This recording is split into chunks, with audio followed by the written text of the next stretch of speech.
Hi, Henry. Hey, how do you like my necklace? Do you remember this? This seems to show up every year at Christmas. So I thought I'd wear it. There, I'll just turn it off for now so it's not distracting because do you know who this is? I know you do. Mr. Putter and Tabby. Paint the Porch. It's another Mr. Putter and Tabby book, which I think you like, and maybe you'll learn to read with it. Anyway, I'm glad you like these stories. I sure do. And there's a lot more at the library, but I haven't been for a few days. Are you able to go to the library yet? Maybe not yet. But you and Cora have many, many, many books.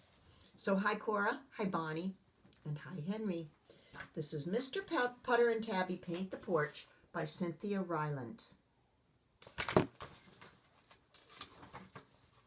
Chapter 1, The Porch. It was springtime, and Mr. Putter and his fine cat, Tabby, were feeling very chipper. The birds sang, and the sun shone, and the flowers bloomed.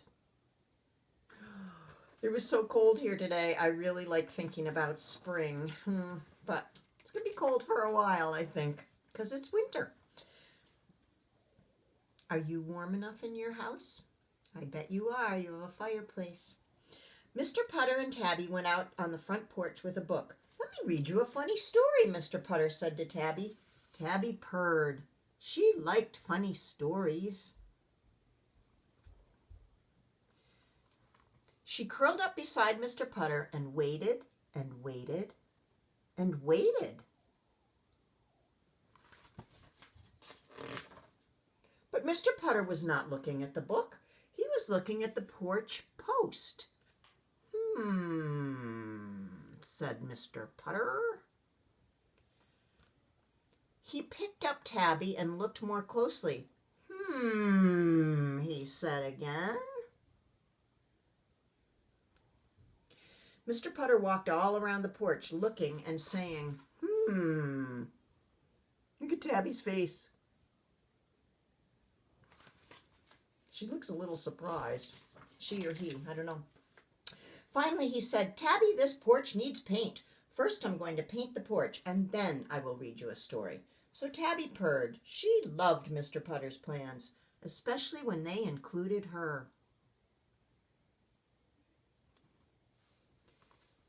She followed him to the basement, swishing her tail. Happy it was spring.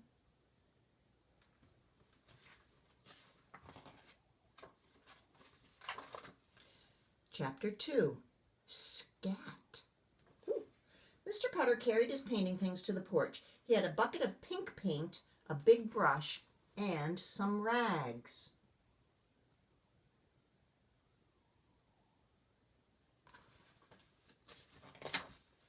Suddenly, one of the rags got away. Tabby chased it across the porch and caught it. Good cat, said Mr. Putter, patting Tabby on the head.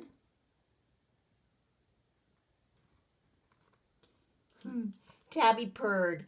She might be old, but she could still catch a wild rag when she had to.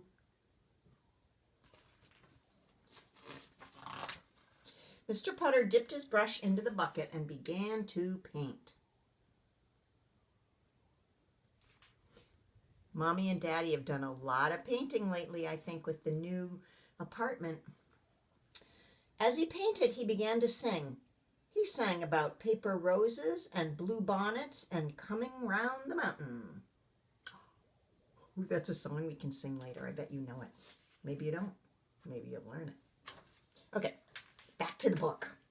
Tabby purred and purred and purred. This was even better than a story. Mr. Putter didn't yodel when he read a story, but he sure looks like he's yodeling now. Do you know what yodeling is? I can't do it. It's like a way to make your voice go up and down, kind of like,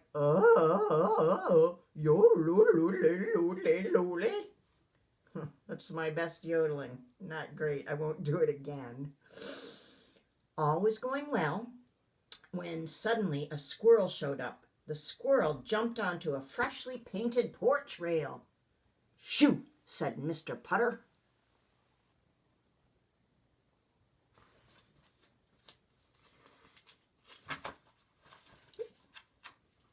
I skipped a page. No, I didn't. "Shoo!" said Mr. Putter. The squirrel jumped onto another rail. "Scat!" said Mr. Putter.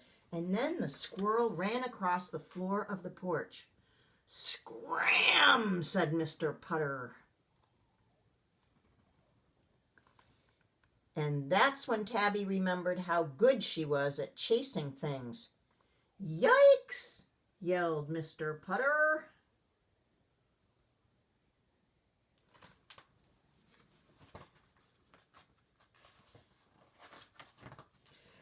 The squirrel ran and Tabby ran, and before it was all over, Mr. Putter's porch just sort of painted itself. That is a lot of pink footprints.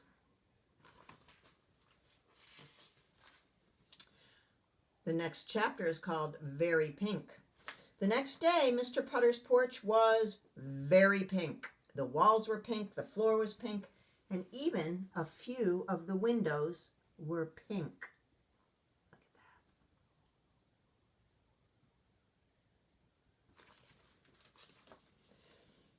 that. And Tabby was very pink.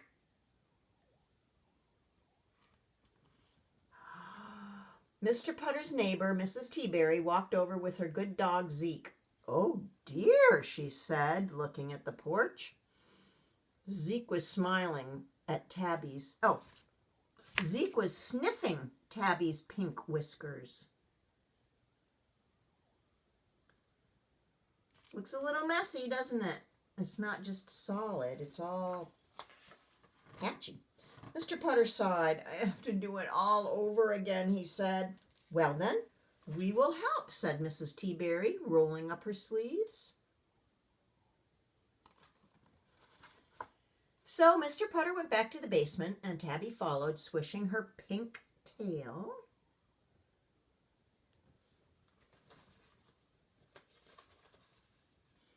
And soon Mr. Putter and Mrs. Teaberry were putting blue paint over the pink. And all was going well until suddenly a chipmunk showed up. It jumped on a rail and it ran across the porch.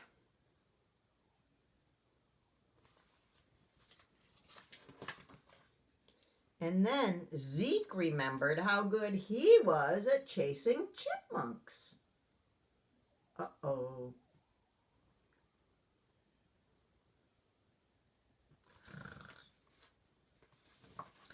I love Tabby's expressions, don't you? You can really tell. Just in a few little simple drawings, you can really tell what that cat is thinking. Usually this is what he's thinking.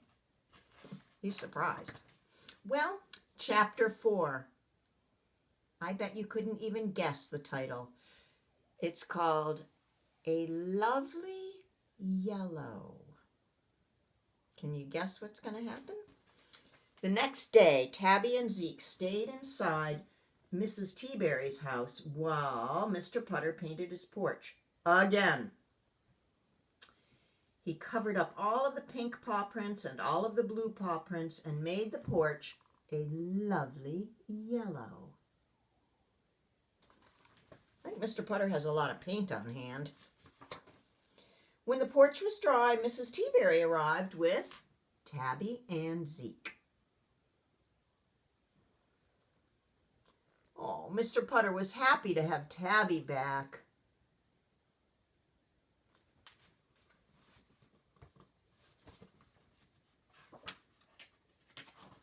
He brought a book out to the porch and said that he would read a very funny story to everyone.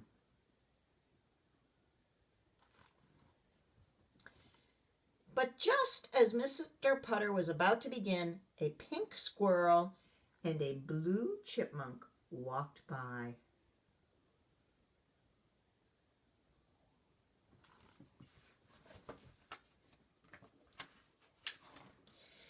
And Mr. Putter and Mrs. Teaberry laughed so hard they didn't even need a funny story.